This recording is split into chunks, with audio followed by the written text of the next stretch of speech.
Hey guys, happy Thursday. So, I've not done a vlog yet inside my car. I decided, well, why don't I show you the inside of a Honda Civic. It's a pretty luxurious vehicle, not very many people get to see this view. So, yeah, here I am inside my car. Okay, we're gonna jump right into it. Last week was all about networking, the good and the ugly. And I showed how you had choices whenever you have a situation. I talked about that troll that I was interacting with and how I could either choose to rise above or I could choose to get in and just get the nitty-gritty with him and bicker and basically become a situation where it's not helping me.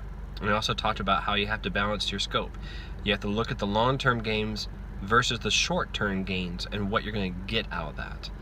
Online interaction, networking is super duper important. And today is very related to that. It's all about marketing.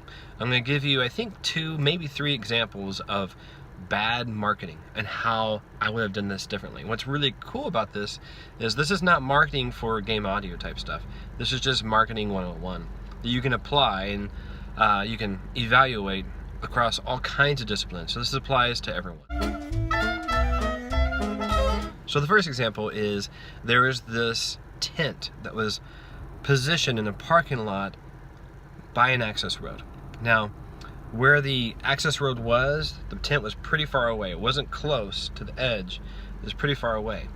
And drivers in Texas, access road basically means you're not on the highway, but you're almost going highway speeds. So I think the speed limit on this access road is like 45 miles per hour. Most people are probably going 50, 55, maybe 60 miles per hour. Let's be honest, probably 65 miles per hour. So they're flying by this tent. And since the tent is far away from the access road, it's even harder to see what it is they're trying to sell. So this parking lot, there's one way in, one way out of this parking lot where this tent was. They're trying to promote and sell their product. And so you have to make a quick decision. I'm going to turn and go into this parking lot, and then I want to leave. I have to deal with the traffic on the access road and get back onto the access road. That becomes an issue. So it's not very convenient for the customer to say, I want to go check this out. They can't see it very clearly, and they have little time to react. That's a recipe for disaster. That did not work well for them. So that's an example of just poor placement. You know, yes, they probably had a lot of traffic going by their tent, but no, they weren't giving customers the visibility they need. They weren't giving the customers the time and the opportunity they need to say, hey, I want to go check this out. Instead, it was, I'm driving on my way home.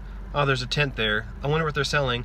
I don't care anymore because I've already passed them and I'm going to home. So it's just a recipe for disaster. Disaster, as they say in Jurassic Park. The second bad example was I walked into a grocery store here. This is about 2 months ago. And a man and woman had a table set up as you walk in. And they were selling something. And I didn't know, but both the man and the woman, they had t-shirts on for their product. They had pamphlets and posters, but they were just on their phones, just heads down on their phones, not making eye contact with their potential customers, not trying to engage whatsoever. They just had a table, some graphics, and then they were on their phone occupying themselves. So I eventually found out that they were advertising for a new gym here near my place. And I would be the ideal person for that because I have been working out a lot lately and trying to get healthier, and I enjoy fitness and exercise. So I could be a potential sell for them, but because they didn't interact with me whatsoever, they put minimal effort out, aside from setting up a table and wearing coordinating t-shirts with their gym name on it. That was it. So for a lack of effort, I just walked right by, and they lost the sale. And so whatever money they gave that grocery store saying, can we promote and advertise on your premises, whatever time they spent there trying to get customers was for naught. It was a waste. And they probably went home and were like, we didn't get the numbers we wanted. We didn't get the sales we needed. Well, they have themselves to blame because they didn't give themselves the best odds for opportunity. They didn't give themselves the engagement. Marketing, I don't claim to be an expert on this at all. But from what I've learned in my experience in my 13 years is marketing is all about relationships. It's all about being known. It's all about engaging people. It's about being interesting. It's about creating something that people want or need. You're giving them a solution. You're giving them an option. And you have to engage them in a way that they are going to have multiple opportunities to look at you and come back. Because my wife does some, she does some stuff with Keep Collective. You look at lots of the common plans for mass social marketing, MSM or whatever it's called.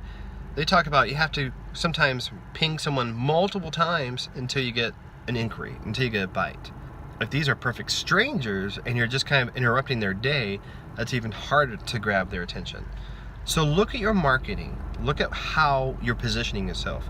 Are you giving yourself and your brand the visibility it needs? Are you giving your potential customers the opportunity to look at you and engage with you? Are you giving your customers the information they need to know what you provide and how that can help them? There's tons of things here. And marketing is again, kind of like with the networking video, it's a long-term and a short-term thing. You can say, hey, for this weekend, all songs are 75% off. Hire me, hire me, hire me, and you might get a couple bites. The problem with that approach is now, whatever customers you got with that huge discount, they're not going to want to pay your full price come next time they use you. So that's going to be a hurdle that you have to figure out and be creative and be smart with how you're going to get over that. But you also don't want to be so unknown that you're not getting any work at all. So look around. I mean, you can see all this type of stuff everywhere. There are commercials that are sometimes so vague, you're like, what is this about? It reminds me of the Simpsons episode, Mr. Plow, where Homer hires that marketing company to make the commercial for his plow business. And it runs like at 3 o'clock in the morning, so the whole family stays up. And then the commercial airs, and it's this weird, obscure, almost like a French perfume or cologne commercial where there's like a globe and a woman singing opera and the globe smashes and the either the logo or a voiceover says Mr. Plow. And the commercial ends, and I think it's Lisa says, "Dad, was that your commercial?" And then Homer goes, "I think so." So you don't want to do that. You know, you can find examples all around you of poor marketing and then try to take the lessons learned from that and apply them to your own market. If you like these videos, please subscribe, like, comment. I hope that helps. Have a great day. See you later.